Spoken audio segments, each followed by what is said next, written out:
Ya, untuk mengetahui perkembangan perdagangan komoditas, kami sudah terhubung bersama Gini, analis Mega Menara Emas Berjangka. Ya, Mbak Gini, seperti apa pergerakan harga emas dalam sepekan ini? Lalu bagaimana daya saingnya dengan obligasi dan juga dolar?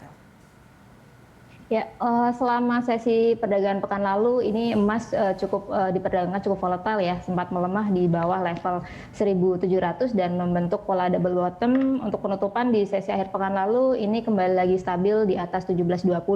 Hal tersebut ini didominasi dari penguatan dolar ya, menyambut dari paket anggaran belanja infrastruktur Amerika. Dan untuk sesi awal pekan ini memang pergerakan di pasar komoditas ini masih cenderung sempit karena market cenderung mengantisipasi dari pertemuan FOMC yang nanti akan digelar pada Kamis dini hari dan juga dengan jadwal press conference dari Kepala The Fed sendiri, Jerome Powell, pada Kamis di sesi perdagangan Amerika. Sementara itu dengan pergerakan dengan imbal hasil obligasi Amerika kemudian dengan dolar, ini emas cenderung berbanding terbalik ya. Untuk beberapa minggu terakhir ini untuk obligasinya US memang imbal hasilnya terus meningkat. Hal tersebut cukup optimis karena market cukup menyambut baik dari stimulus Amerika yang diharapkan dapat kembali lagi memperbaiki perekonomian Amerika secara keseluruhan. Baik, lalu seperti apa tren emas untuk bulan April ini, Mbak Gini? Ya, untuk pola emas selama periode bulan April ini ada potensi untuk mengalami rebound ya. Setelah di sesi kuartal pertama ini untuk harga emas mengalami koreksi sekitar 11%. Dan untuk di awal kuartal kedua ini untuk ada pola kemungkinan untuk pasar emas ini mengalami rebound di kisaran 1760 sampai dengan kisaran 1795 dengan level strong support ini berada di kisaran level 1675 untuk jadi strong support di periode kuartal kedua saat ini. Ya, lalu seperti apa permintaan komoditas dunia untuk kuartal 2 ini? Saran mungkin untuk pelaku pasar?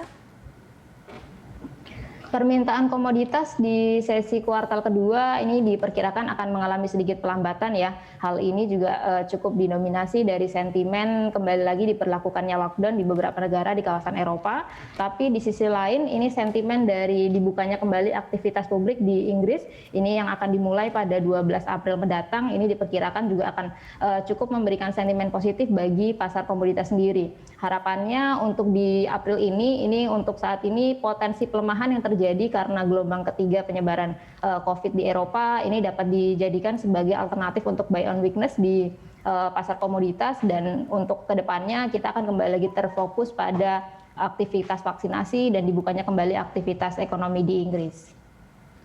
Oke, lalu prospek Olen misalnya dan juga kopi untuk jangka pendek, menengah, sentimen apa yang harus diwaspadai saat ini?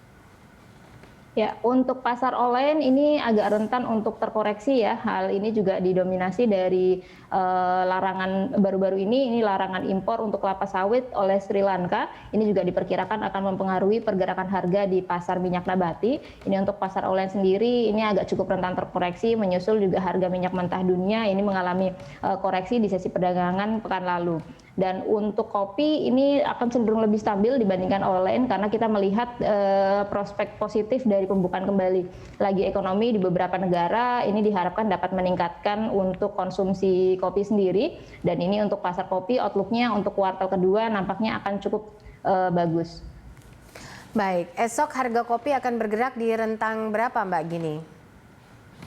Ya, untuk pasar kopi ini untuk pasar Arabica merespon dari beberapa sentimen positif ya di beberapa negara. Ini untuk konsumsi di pasar kopi ini diperkirakan akan mengangkat untuk pergerakan harga kopi di range besok itu untuk kopi Arabica ini diperkirakan bergerak di kisaran 69.000 sampai dengan 67.500 per kilo.